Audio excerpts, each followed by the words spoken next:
Captain Lisa Morgan stood at the center of the Great Hall on Nexus Prime and felt very small. Around her, representatives from 847 different species filled the massive chamber. Some floated in crystal spheres filled with gas. Others sat on platforms made of living wood. A few hung from the ceiling like bats. The diversity was amazing and terrifying at the same time. Lisa had been to many diplomatic meetings before, but nothing like this. The Galactic Council only met once every 100 years to discuss threats to the galaxy. Today was her chance to warn them all about something that could destroy everything they had built. She looked at her data pad one more time. The files were marked with the highest security clearance that Earth had. Most humans did not even know these records existed. Lisa had spent months convincing her superiors to let her share this information with the galaxy. The elven representative caught her attention first. Zarathiel was her name, and she was the most beautiful creature Lisa had ever seen. Her silver hair flowed like liquid metal down to her waist. Her violet eyes seemed to hold the wisdom of ages. She wore robes that seemed to be made from starlight itself. When she spoke, her voice was like music. "We gather today to assess potential threats to our peaceful galaxy," Zarathiel said to the assembled crowd. "The Sylvan Consortium has identified no significant dangers in our sector. Our magic shows us that the stars burn bright with harmony." Other representatives nodded and murmured their agreement. The reptilian ambassador Cassiandra spoke next. Her scales were black as space, and her yellow eyes were cold. "The hegemony agrees. Our military scans show no hostile forces anywhere in known space. We have conquered all threats worth conquering." Lisa felt her heart sink. They were all so confident, so sure that their advanced civilizations could handle anything. They had no idea what was coming. When her turn came to speak, Lisa walked to the center platform. She activated her holographic display and began to share humanity's darkest secrets. Images filled the air above the assembly. Ancient ruins on Earth, strange metal fragments, mysterious energy readings, archaeological sites that told a story of repeated destruction. "We call them the Devourers," Lisa said, her voice steady despite her nervousness. "They are machines that consume all organic life and turn it into more machines. They have attacked Earth multiple times throughout history. Every few thousand years, they return." The chamber erupted in strange sounds. Some species laughed with sounds like wind chimes. Others made clicking noises that meant disbelief. A few just stared at her with what might have been pity. Zarathiel's beautiful face showed polite interest, but Lisa could see the dismissal in her violet eyes. "Captain Morgan, we appreciate your concern. However, humanity is still quite young, compared to our civilizations. Perhaps these are simply natural disasters that primitive societies could not understand." Cassandra was less diplomatic. Her yellow eyes glowed with amusement. "Humans and their war stories. You see enemies everywhere. Because violence is all you know? We have moved beyond such primitive fears." Lisa tried again, showing them more evidence. She displayed energy signatures that their own sensors should recognize. She shared mathematical models that predicted the next attack. She even revealed the locations where humanity had found Devourer technology buried deep underground. "Look at the patterns," Lisa pleaded. "Every major extinction event on Earth matches these energy signatures. The dinosaurs, the ice ages, the fall of human civilizations that we barely remember. They all line up with Devourer activity." A crystalline being named Veltara spoke with a voice like breaking glass. "Your species has an active imagination, Captain. But we base our decisions on science, not stories." Lisa felt anger building in her chest. These beings were so proud of their technology and wisdom, but they refused to see the truth right in front of them. She thought about all the humans who had died studying this threat. All the resources Earth had spent preparing for something that might never come in their lifetime. All the warnings they had tried to send that no one would listen to. "We have prepared for this threat for over 200 years. Lisa said, her voice growing stronger. "We have weapons. We have strategies. We have studied every piece of evidence we could find. When they come back, humanity will be ready." More sounds of amusement filled the chamber. Several representatives were clearly no longer paying attention. Some were talking among themselves about trade agreements and colonial expansion. Zarathiel stood gracefully and addressed the assembly. While we thank Captain Morgan for her passionate presentation, the Sylvan Consortium sees no evidence of any galactic threat. We propose that the Council continue with our planned expansion into the Outer Rim systems. There are many worlds there that could benefit from our guidance. The vote was swift and overwhelming. 846 species voted to ignore the human warnings and continue business as usual. Only humanity voted against the motion. As the assembly began to break up, Lisa gathered her files with shaking hands. She had failed. The galaxy would continue expanding without any preparation for what was coming. When the Devourers returned, they would find civilizations that had learned nothing from the past. Zarathiel approached her as she packed her equipment. "Captain Morgan, please do not take this personally. Your species will learn in time that there are better ways to see the universe than through the lens of war and fear." Lisa looked into those beautiful violet eyes and saw only gentle condescension. "I hope you are right," she said quietly. "But when you are wrong, remember that we tried to warn you." As Lisa walked toward the exit, she noticed a few representatives, watching her with thoughtful expressions. Not many, but a few. Perhaps some wisdom would survive what was coming. The Great Hall emptied as representatives returned to their ships and their worlds. The galaxy continued its peaceful expansion into the Outer Rim, confident in its strength and wisdom. None of them noticed the strange energy readings that had just begun appearing on the edge of known space. 6 months after the council meeting, Commander Amy Brooks sat in the communication center of the Human Monitoring Station.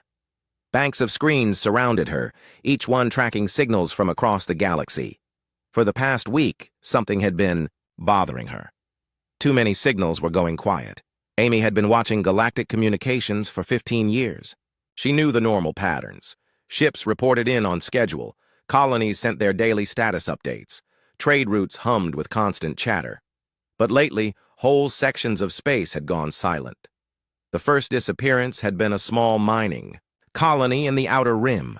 The Elven Consortium had sent a few messages asking for status reports, then moved on to other business. Mining colonies sometimes had equipment failures. It happened, but then 3 more colonies went dark in the same sector. Then 6. Then an entire star system stopped transmitting. Amy pulled up the galactic map and marked all the missing signals with red dots. The pattern was clear to her, but she knew most people would not see it.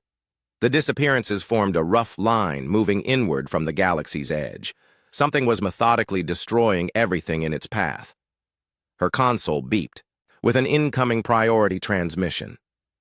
The signal was weak and filled with static, but Amy could make out the Elven identification codes.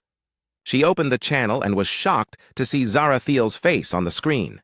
The beautiful Elven leader looked nothing like she had at the council meeting. Her silver hair was disheveled. Her violet eyes were wide with fear. Behind her, Amy could see other elves running back and forth in panic. "Commander Brooks," Zarathiel said, her musical voice cracking with strain. "We need to speak with your government immediately. Something has happened to our outer colonies." Amy kept her face neutral, but inside she felt a cold dread settling in her stomach. "What kind of something, Archon?" "They are gone," Zarathiel whispered. "All of them. We sent scout ships to investigate when we lost contact. They found nothing but empty space where our cities used to be." "Empty space?" Amy asked, though she was already pulling up the human files on Devourer attack patterns. "Not empty," Zarathiel corrected herself. "There were structures, metal spheres floating where our colonies should be, but no life, no plants, no animals, no people, just metal." Amy closed her eyes for a moment. She had studied the archaeological evidence from Earth. The Devourers always left the same calling card. They consumed all organic matter and left behind geometric metal structures that served no purpose anyone could understand. "Archon, I need you to send me all the data your scouts collected. Energy readings, visual scans, everything." "Why would humans want our intelligence?" Zarathiel asked, suspicion creeping into her voice even through her fear. "Because we know what did this to your people," Amy said quietly. 20 minutes later, Dr. Maya Patel arrived at the communications center. Maya was one of Earth's leading experts on Devourer technology.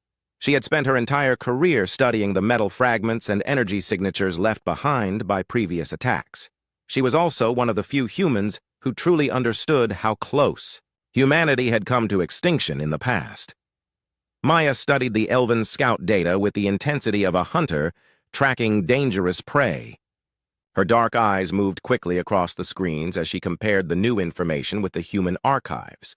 "It is definitely them," Maya said after several minutes. "The energy signatures match perfectly. The metal compositions are identical. Even the geometric patterns of the structures are the same." Amy nodded grimly.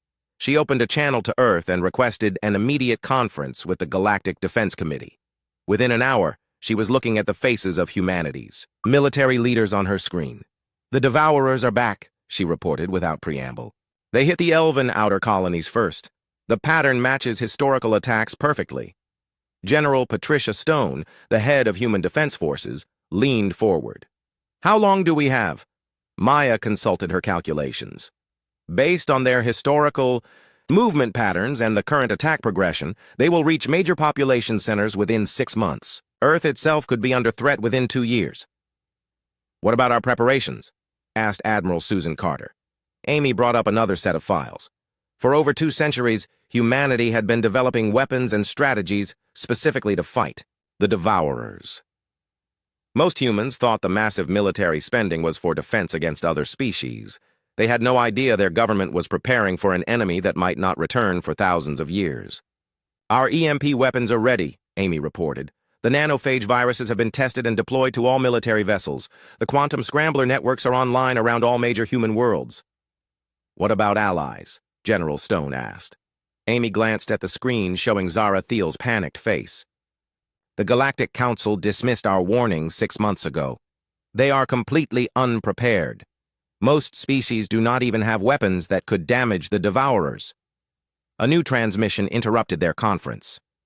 This time, it was not just Zara Thiel.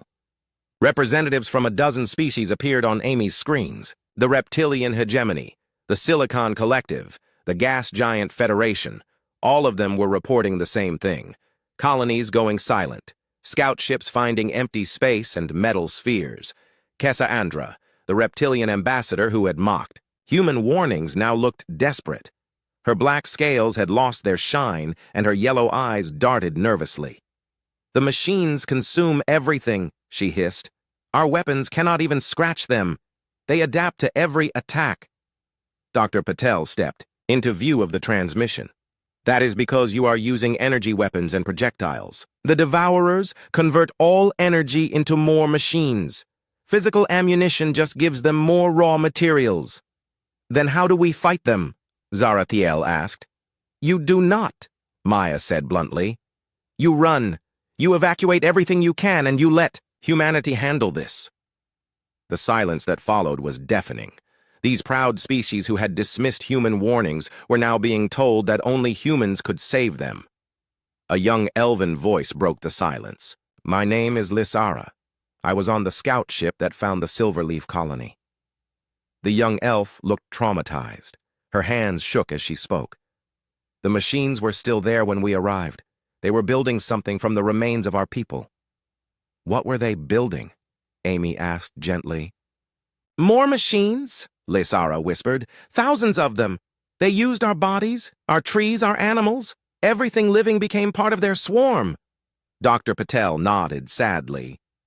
"That is how they reproduce. They convert organic matter into more Devourers.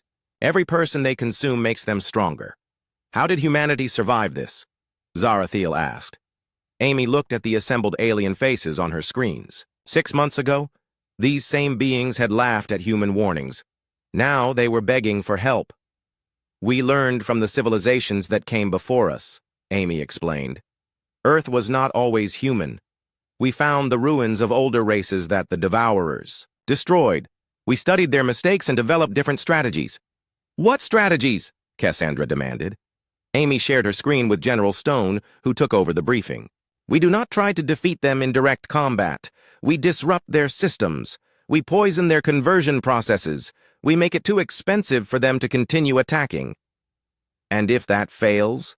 asked Veltara, the crystalline being. General Stone's face was grim.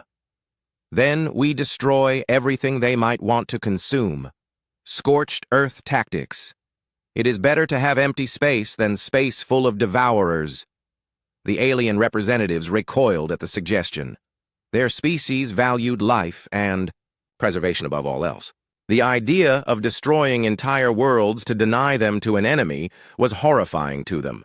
But Amy could see understanding dawning in Zarathiel's violet eyes. The elven leader was beginning to realize that human paranoia and aggression were actually survival traits learned through generations of facing extinction. "What do you need from us?" Zarathiel asked quietly. "Complete cooperation," Amy replied. "No questions about our methods. No interference with our tactics. And be prepared to lose everything you are not willing to destroy." 3 weeks later, Amy Brooks stood in the command center of New Geneva, humanity's fortress world near the galactic core. Around her, humans and aliens worked side by side at tactical displays and communication consoles. The sight would have been inspiring if not for the reason they were all there. The Devourer swarms had consumed 47 star systems in the past month. Each attack followed the same pattern. The machines would arrive without warning, strip every planet of organic matter, and leave behind empty worlds covered in metal structures. Then they would move on to the next target. General Kate Sullivan walked over to Amy's station. Kate was a veteran of humanity's border wars and one of the few humans who had actually seen Devourer technology in action. She had been part of the team that excavated the ancient battlefields on Earth where previous invasions had been stopped. "The Elven delegation wants another briefing on our weapon systems," Kate said with barely concealed irritation. "They keep asking why our technology looks so primitive compared to theirs." Amy looked across the command center to where Zarathiel stood with a group of elven military advisors. Even in the middle of a galactic crisis, the elves maintained their ethereal beauty.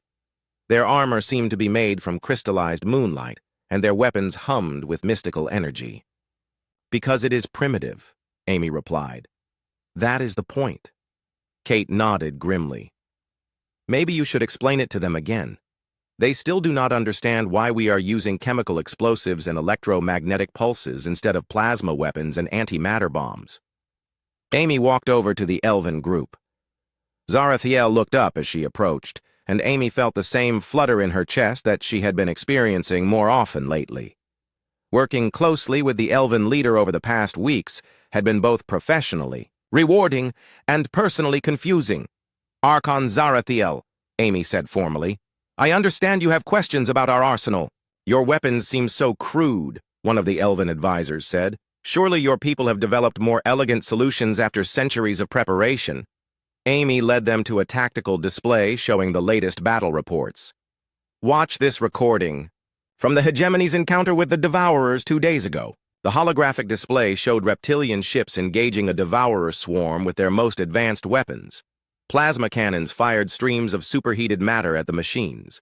Antimatter torpedoes detonated with the force of small stars.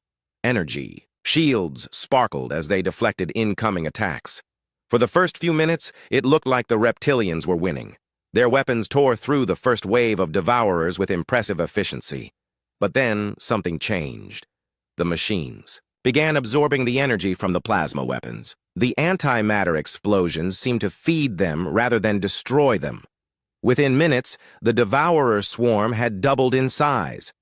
"They convert energy into matter," Amy explained. "Every shot you fire at them makes them stronger. Every shield you activate gives them more power to work with." Zarathiel studied the display with growing understanding. "But your weapons are deliberately simple," Amy finished. "Chemical explosives create physical disruption without releasing usable energy. Electromagnetic pulses scramble their control systems without feeding them. We fight them with rocks and sticks because rocks and sticks work." Dr. Maya Patel joined the group, carrying a tablet filled with technical specifications. "We also use nanophage viruses that attack their material conversion processes. Think of them as diseases that only affect machines. The Devourers cannot adapt to biological warfare because they do not understand biological systems well enough. This is why humans seem so warlike to other species," General Sullivan added as she approached. "Every human weapon Every military, strategy, every defense protocol we have developed is designed specifically to fight the Devourers. We do not build weapons to conquer. We build them to survive. Zarathiel was quiet for a long moment. Amy could see her processing this information, understanding for the first time why humanity had seemed so aggressive and paranoid to the galactic community. Your entire civilization is built around this threat, Zarathiel said softly. You have spent thousands of years preparing for something that might never return. But it did return, Amy pointed out. And we were ready. An alarm began sounding throughout the command center. Amy rushed to her console and pulled up the incoming reports. Her blood went cold as she read the data. The swarm just hit the Centauri. "Colonies," she announced to the room. "They are only 6 light years from Earth now." General Sullivan was already moving toward the main display. "How many ships?" "Sensors show over 10,000 individual units," Amy reported. "They are moving faster than previous swarms. They seem to be adapting their tactics." "Of course they are," Dr. Patel muttered. "They learn from every encounter. That is why we could never eliminate them completely." Zarathiel moved to stand beside Amy at her console. "What are your orders?"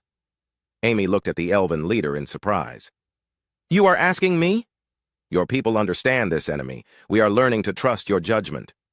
Amy felt a warmth spread through her chest that had nothing to do with the tactical situation. She turned to General Sullivan. "Recommendations?"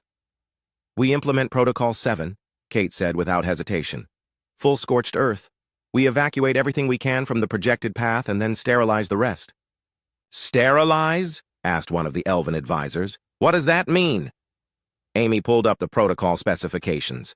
"We destroy every planet, moon, and asteroid in their path. We remove all the raw materials they could use to build more machines." The alien representatives recoiled in horror. The idea of deliberately destroying entire worlds was unthinkable to most galactic species.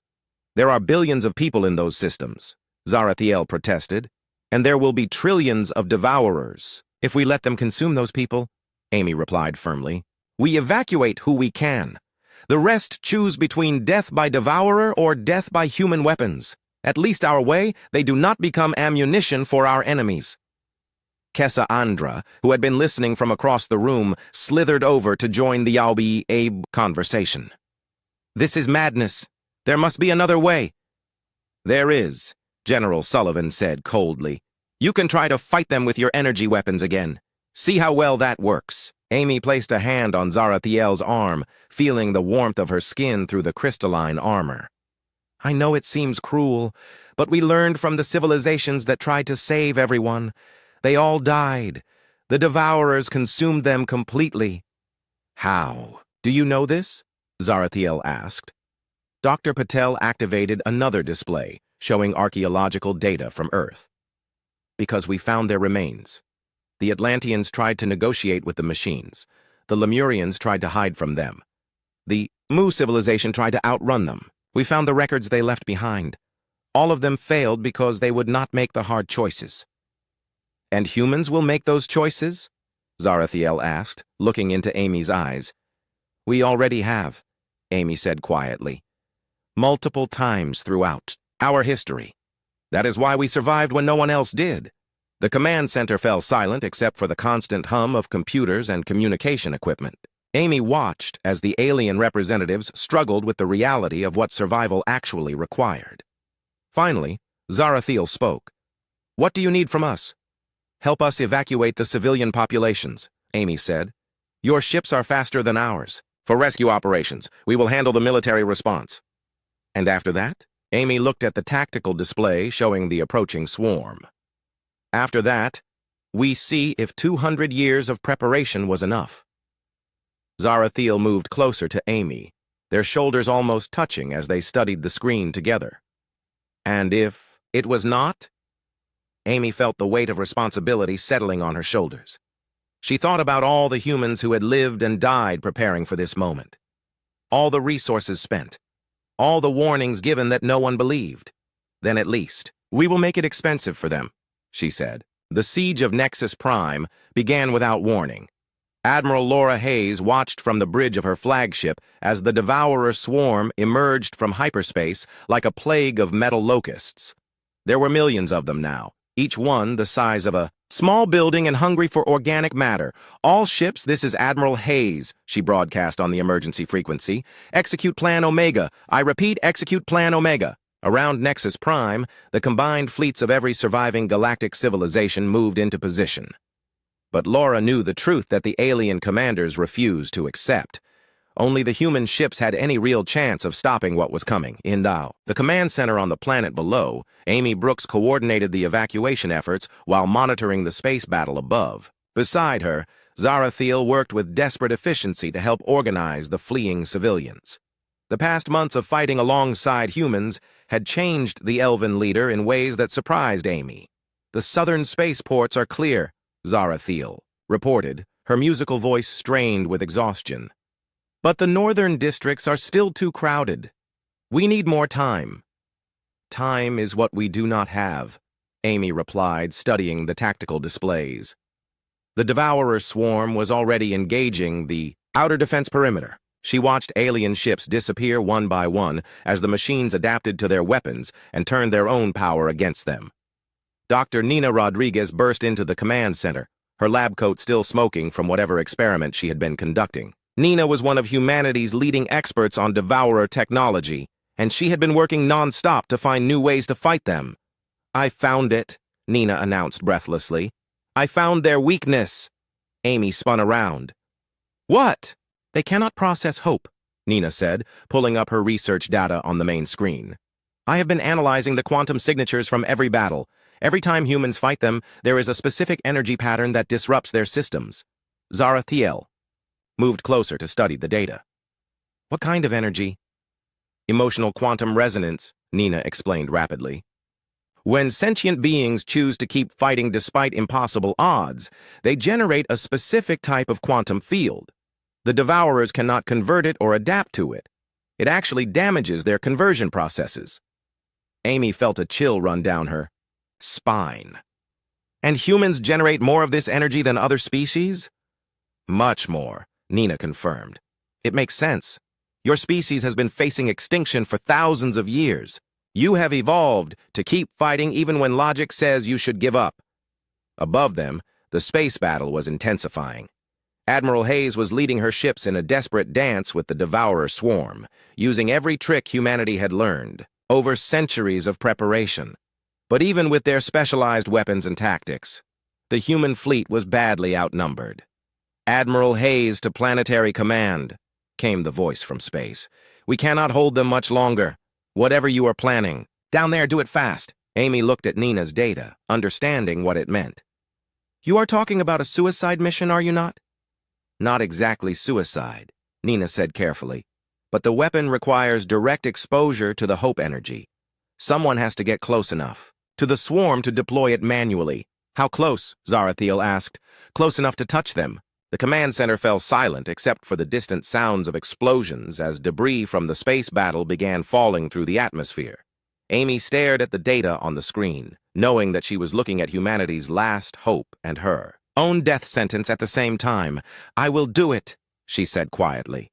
No, Zarathiel said immediately. There has to be another way. Amy turned to face the Elven leader, seeing the fear and something else in those violet eyes. Over the months of working together, fighting together, and surviving together, something had grown between them that neither had expected. This is what humans do, Amy said gently. We make the hard choices so others do not have to. Not alone, Zarathiel said firmly. If you go, I go with you. That is not logical, Amy protested.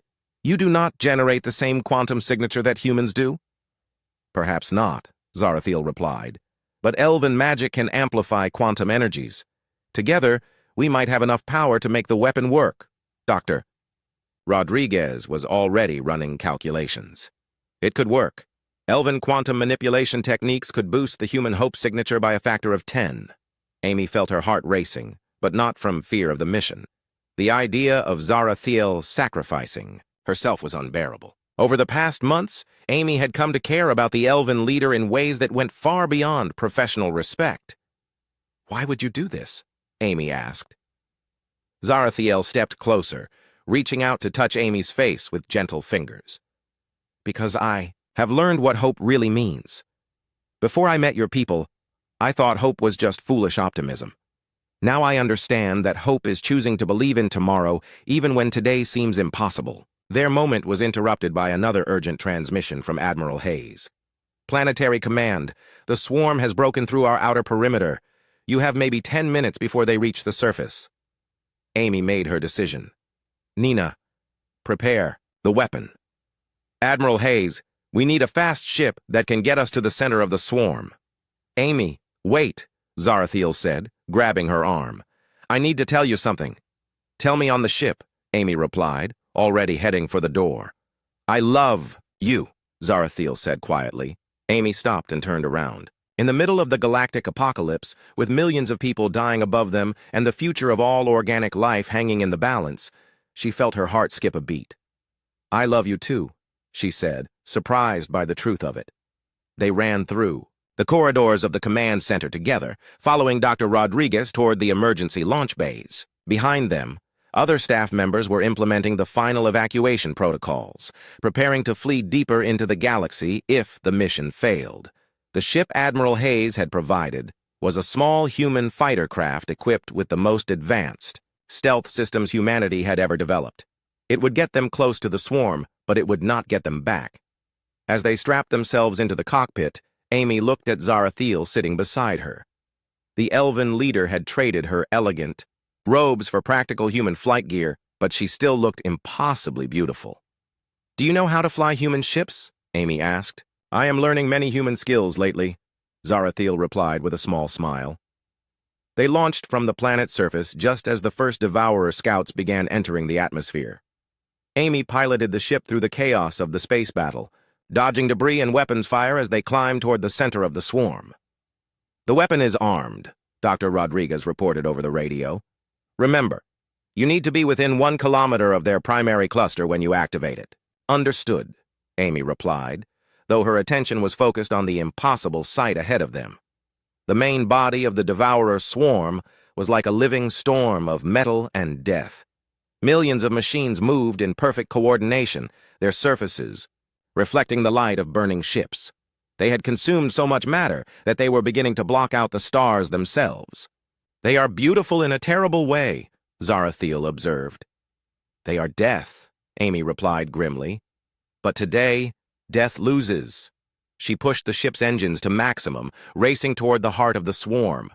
Around them, Devourer units began to converge on their position. The stealth systems would only hide them for a few more minutes. Amy, Zarathiel said softly, whatever happens, I want you to know that these months with your people have been the most alive I have ever felt.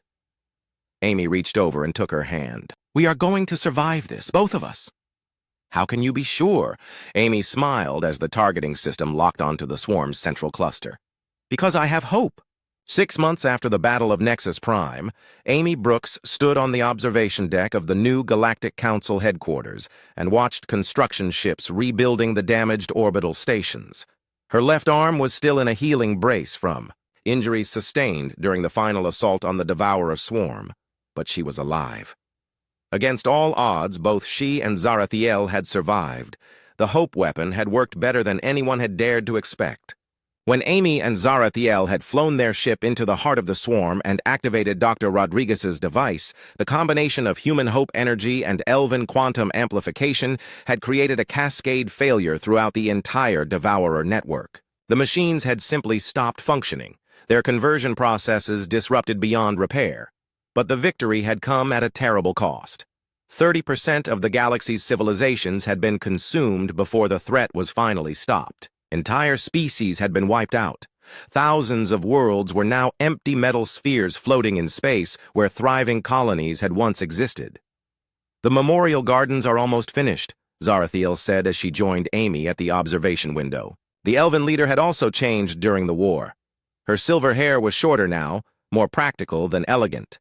Her violet eyes held a depth of understanding that had not been there before the crisis. Amy nodded, watching the construction crews install monuments to the lost civilizations. Will it be enough?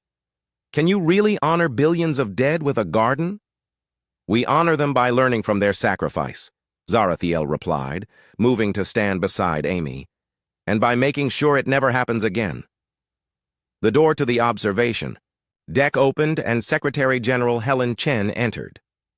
Helen was the new leader of the reformed Galactic Council, elected after the previous leadership had proven completely unprepared for the crisis.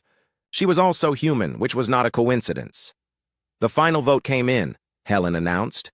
The Galactic Defense Protocol has been approved unanimously. Every surviving species has agreed to adopt human military doctrines and early warning systems. Amy felt a bitter satisfaction at the news. 6 months ago, the galactic community had laughed at human warnings. Now they were begging humanity to teach them how to survive in a dangerous universe. What about the expansion moratorium? Zarathiel asked. Also approved, Helen replied. No new colonies beyond the secured perimeter until we complete the sensor network. We are finally taking the threat seriously. Amy walked over to the tactical display that showed the current state of galactic civilization. Red zones marked areas still being cleared of devourer remnants. Yellow zones indicated regions under reconstruction. Green zones showed the few areas that had escaped the invasion entirely. Dr. Williams finished her archaeological survey of Earth, Amy said, pulling up the new data. She found evidence of at least 12 previous devourer invasions over the past 50,000 years. Zarathiel studied the information with the same intense focus she had developed during the war. 12 invasions? And humanity survived them all? Not the same humanity each time, Amy explained. The Devourers wiped out multiple human civilizations. We are just the latest version that managed to learn from the ruins left behind. Helen joined them at the display.